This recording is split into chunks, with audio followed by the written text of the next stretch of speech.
பரமனின் பாதம் பற்றொடப்பட்டும் பரவரி வரியறி பரமன் பரமுணக்கெனவன் பணியறப் பணியாய் பறித்திடு முணக்கெதே பாரம் பரமனிற் பிரிந்திவ் உலகினைத் தலையில் பற்றியான் பெற்றது போலும் பரமனா மருணாச்சலதனை இனியும் படத்தி நின்றது குறப்பாரே.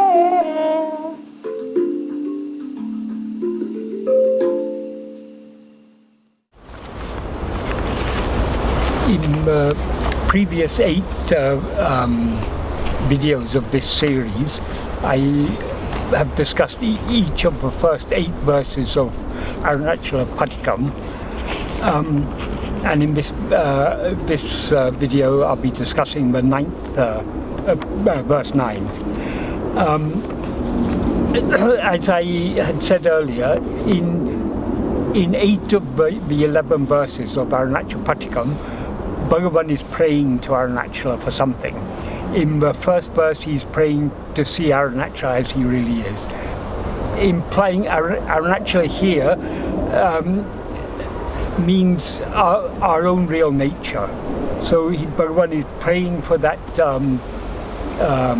Swarupa Darshana, that is the seeing of his own real nature in effect, but he's expressed it in form of for Arunachala to show himself, to enable him to see him. That's the first verse. In the second verse, in order to see Arunachala, we need to have true love for Arunachala. So in the second verse, he prays for that true love for Arunachala. But in order to pray, to see Arunachala, there's a price to be paid, which is the eradication of our ego. So in verse 3 he prays to Arunachala to complete the task of killing him.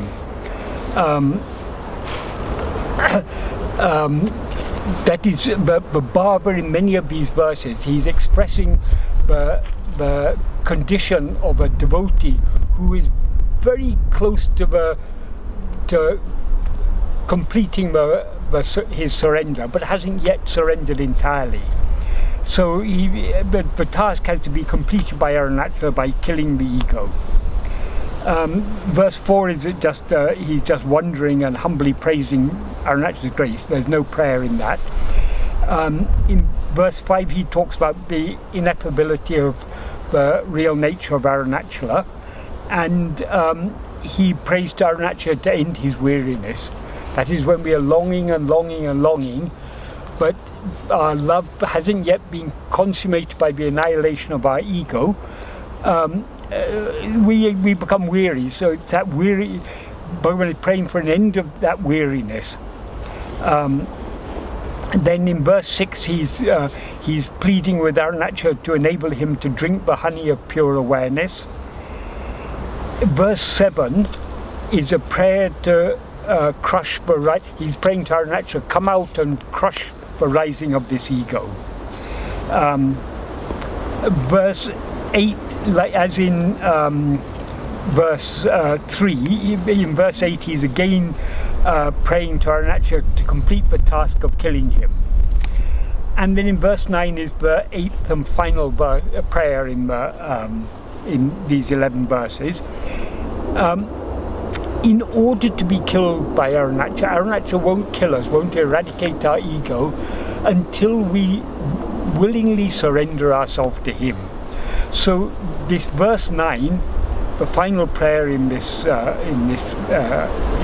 particular work, he's praying to Arunachala to enable him to surrender entirely.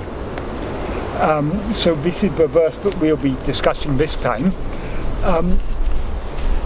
By happy coincidence, later today, in the Ramana Foundation, I will be discussing the 13th paragraph of Nana, Who Am I? And there are very close parallels between this verse 9 of Arunachala Padigam, where Bhagavan is praying for complete Arunachala to enable him to surrender completely, and that 13th paragraph, which is all about surrendering to Arunachala. So during the course I'll draw some of the parallels there.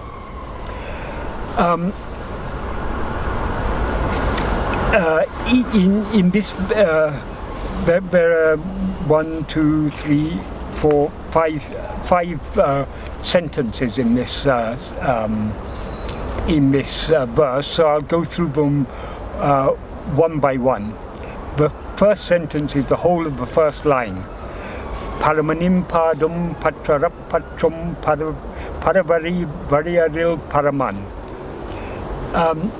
Here he's addressing Arunachala. The first parama is a vocative, a form of param. It's an address. He's addressing Arunachala as parama, supreme, or the supreme or ultimate reality is what is implied. So parama niṉ pādam paṭṭṛaṛap paṭṭṛum paravaṟi vaṟiyariṛ paramaṉ. That means supreme. I am is not there, but it's implied. I am supreme among those who are destitute of the supreme wisdom to cling without attachment to your feet.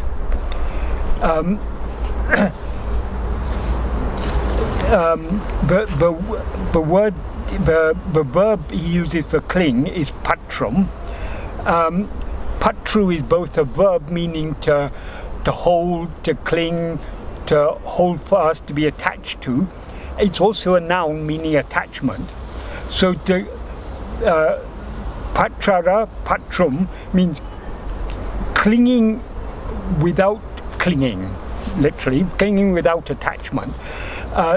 What that means is the attachment he refers to as there is attachment to things other than our real nature, things other than Arunachala.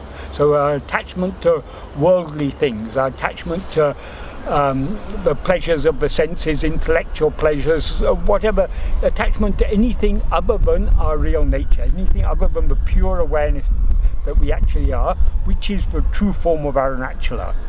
So long as we have attachment to anything else, we cannot cling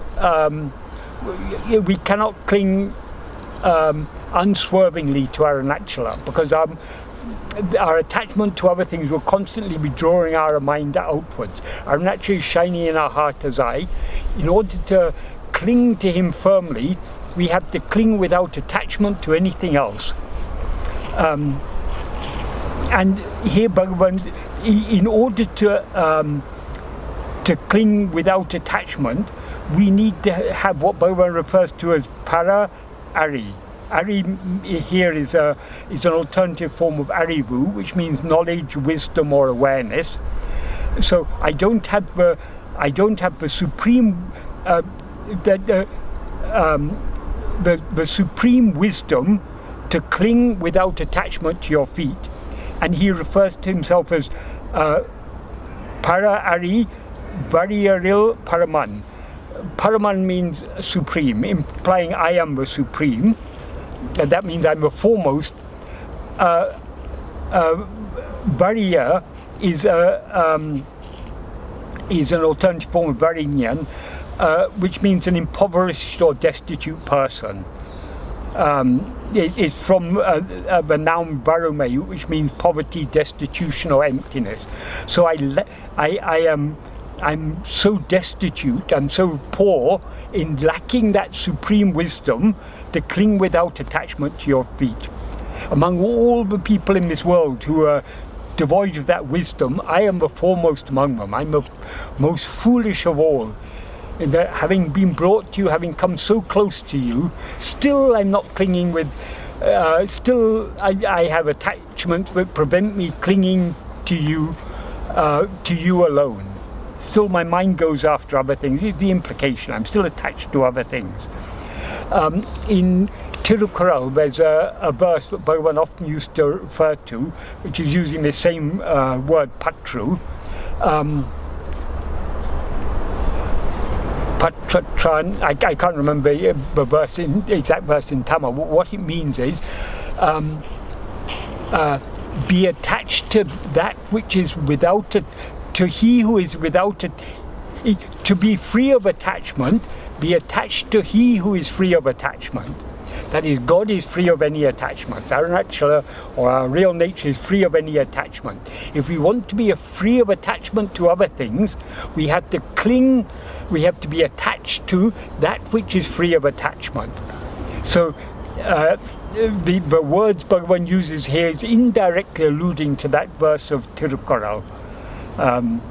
So we need to have that. In order to be free of all other attachments, we have to be attached to Arunachala alone. That is, to our real nature. We have to be attached to. We have to turn our attention within and cling firmly to our own Swarupa.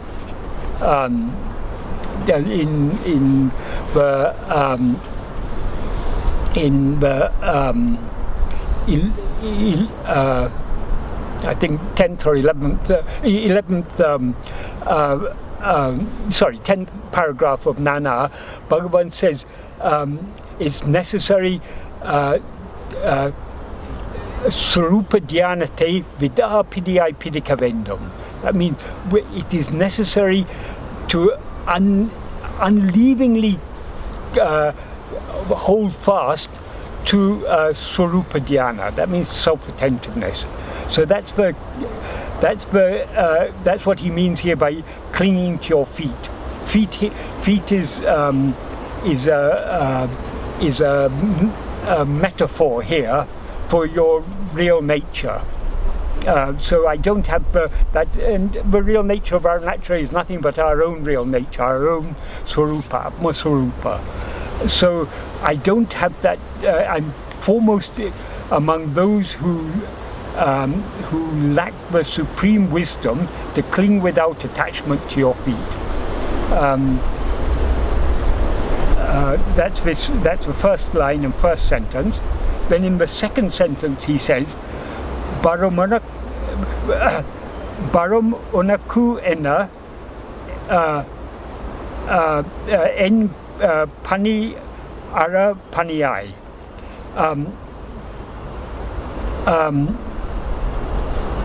Bharam means burden. Bharam unaku, that means the burden to you or as yours. So what is implied by Bharam unaku enna is taking the burden as yours. That means the responsibility of, implied the responsibility of saving me from myself. Taking the burden or the responsibility of saving me as yours. En paṇiyaṛ.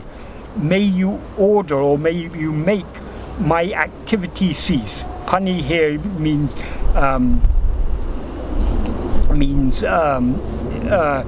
it's a noun that can mean action, activity, work or service.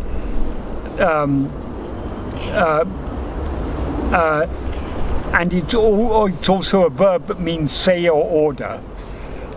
So the verb paṇiyaṛ is an optative or polite imperative, means to say. So or may you say. It's a second person form of the verb.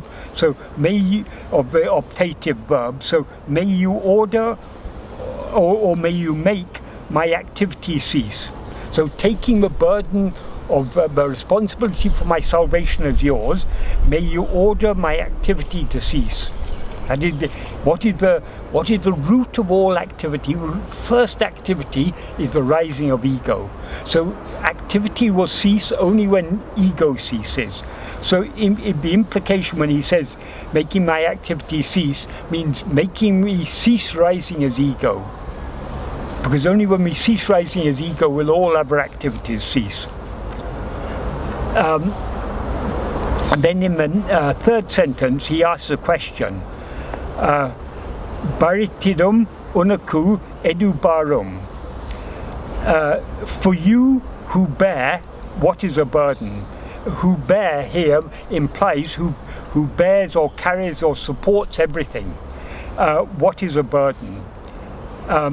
In the 13th paragraph of Nana, Bhagavan says, Isan peril evelo bharate paṭṭṛaળap avalavayum ava vaḥittu kolkira. That means even though one places whatever amount of burden on God, that the entire amount he will bear. And here he's saying, what he implies in this sentence is, you're bearing this whole vast universe. Everything, all burdens are borne only by you. So what can be a burden for you? Well, my little burden, the little burden of my salvation, what is that for you who bear the burden of this entire universe?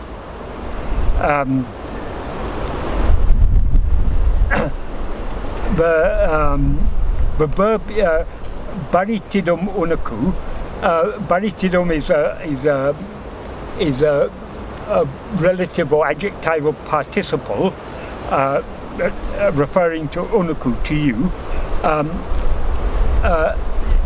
It's a Tamil form of the Sanskrit verb bru, which means to carry, bear, support, sustain, maintain, cherish or protect.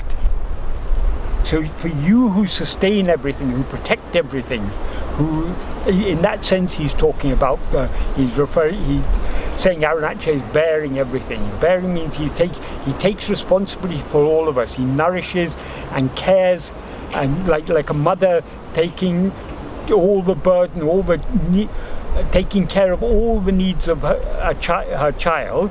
Arunachala is taking care of the needs of all the jivas in all worlds. So for you who bear so much burden, what is my little burden? And in the 13th paragraph of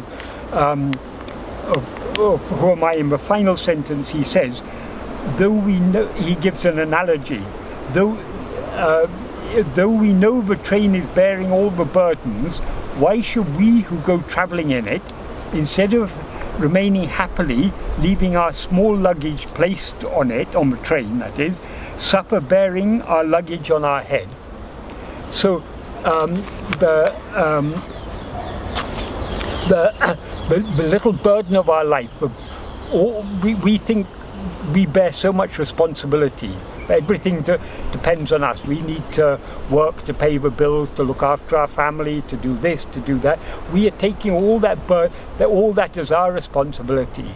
But what Bhagavan says is all that responsibility is already borne by God. God has already planned who is to get food, when and how. So we don't have to worry about that. Hello. Hello. Got a visitor. Yes, yes.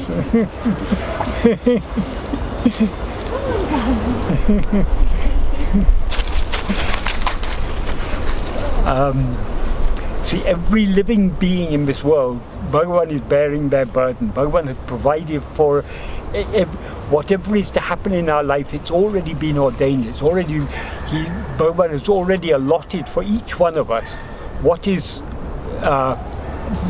our fate for this life. So truly speaking, we need not carry any burden. We need not carry our own burden or think we are carrying the burden of others. We should be just like a passenger on the train who happily puts the luggage aside and relaxes, knowing the train is going to carry him or her and their luggage to the destination. So that is the state of complete surrender, where we leave all our burden, all our cares and anxieties, both about our worldly needs, our bodily needs, and about our spiritual needs. Even our spiritual needs, if we surrender everything to Bhagavan, we surrender all our cares and concerns to Bhagavan, what other spiritual practice is necessary? But how to surrender all our burden to Bhagavan, so long as we rise as ego, the very nature of ego is to cling to things other than itself. So in order to surrender our entire burden to Bhagavan, we need to cease rising as ego. So that ceasing to rise as ego, that is the supreme sadhana.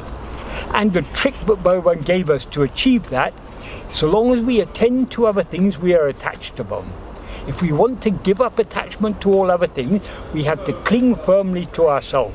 That's why Bhagavan says in the first sentence of the 13th paragraph of Nana,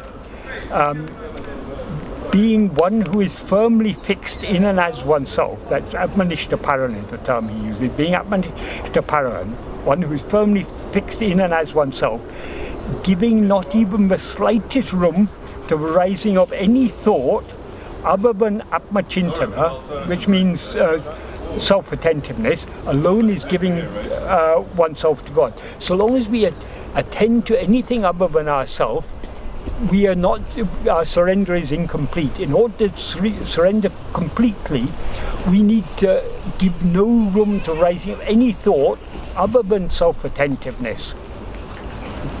That is the only way of surrendering ourselves completely to God.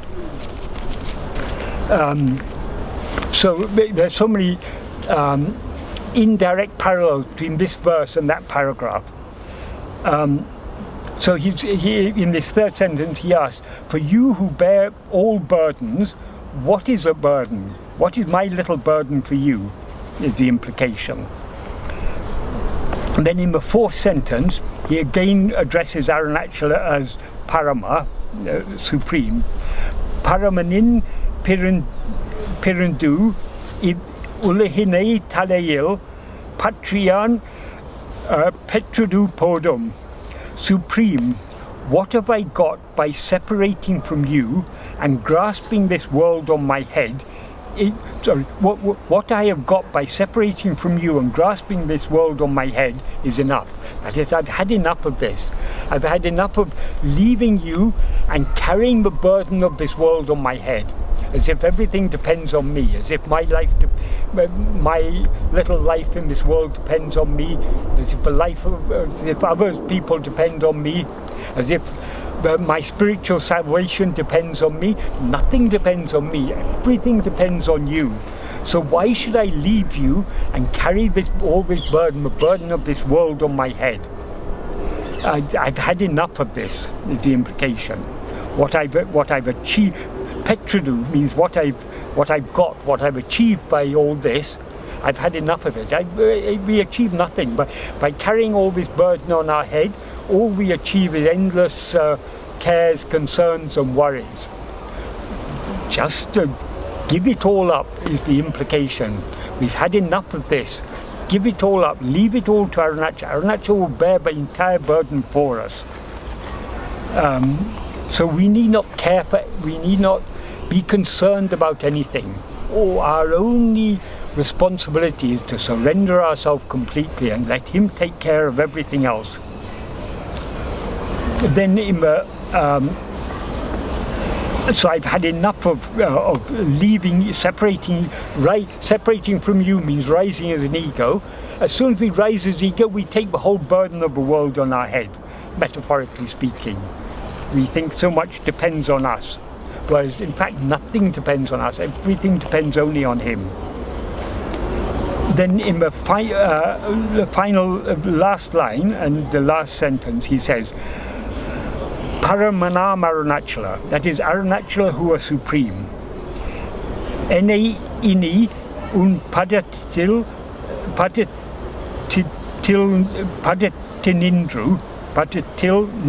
that is, from you, ottakku ura parel. Arunachala who are the supreme, do not see me henceforth to be separate from your feet or from your state. Pādam can mean feet, it can also mean state. Whichever way we take it, it means your real nature. Do not, and when he said parel, that means do not, literally it means do not see, but par means to see, to look, to view, to observe, to seek, desire, wish or intend. I mean, main meaning is to look or to see, but it also means, like we say, I look forward to that. We are anticipating it. We are intending to do that. So that the desire or wish it can also be used metaphorically in the sense of desire or wish. So do not see me henceforth to be separate, or do not wish me, or do not intend me to be separate from you henceforth, separate from your feet henceforth. So it's only that is the implication of this verse is, in order to merge and become one with Arunachala, we have to surrender ourselves completely to him. But even to surrender ourselves is not possible without his grace. So it's he who has to give us that love. In order to surrender ourselves, our love for Arunachala must be greater than our love for ourselves as this little ego that rises and says, I am this person, and dances around doing all these activities, taking so much responsibility for so many things. We have so much love for this ego.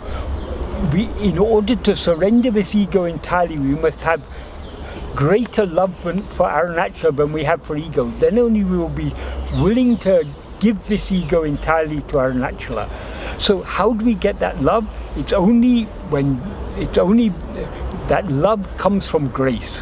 And what is grace? Grace is nothing but the infinite love that our real nature, that is, we as we actually are, have for ourselves as we actually are. So our real nature is what manifests outwardly as grace, which brings us to this path, but gives us this yearning to merge and become one with Arunachala, and that eventually enables us to surrender ourselves completely. That is why Bhagavan often used to say, grace is the beginning, the middle and the end. We wouldn't even start on this path without grace. We wouldn't persevere and continue to try to turn within if it wasn't for grace. We wouldn't try to surrender ourselves if it wasn't for grace. And our surrender could never be complete but for grace. So grace is the beginning, the middle and the end. And Arunachala and Bhagavan, they're the very embodiment of grace. Arunachala and Bhagavan actually are one. Though Bhagavan is here praying to Arunachala, indirectly he's teaching us how we should pray, how we should long for that state of absolute oneness, of total eradication of ego and merging forever in Arunachala. That's why he says, do not wish to henceforth to keep me separate from your feet. Because when I'm separate from your feet, then I'm carrying the whole burden of this world on my head. I've had enough of this, as he said in the previous sentence. So I've had enough of separating from you and carrying this burden of carrying the burden of the world on his head. So do not keep me separate from you do not even think to keep me separate from you any longer. Do not have any such idea. Just make me merge in you. Give me that supreme love to give myself entirely to you. Then only I'll be free of this all these attachments that are preventing me clinging to you wholeheartedly. So this is such a beautiful, as I say, it's a prayer for complete self-surrender. It's so beautifully expressed. Paramaniṉ pādam, paṭṭṛaṟap paṭṛum, paravaṟi vaṟiyariṛ paramaniṉ, bharamuṇak keṇaveṉ, paṇiyaṛap paṇiyay, bharitti muṇakkedu bhāram, paramaниṛ pirindiv, vulahiṉait talaiyiṟ, paṭṭṛiyāṉ peṭṭṛadu pōdum. I've had enough of it, of carrying all this on my head. Paramana Arunachala, yiṉiyuṉ, pādatiṭu, pādatinindu,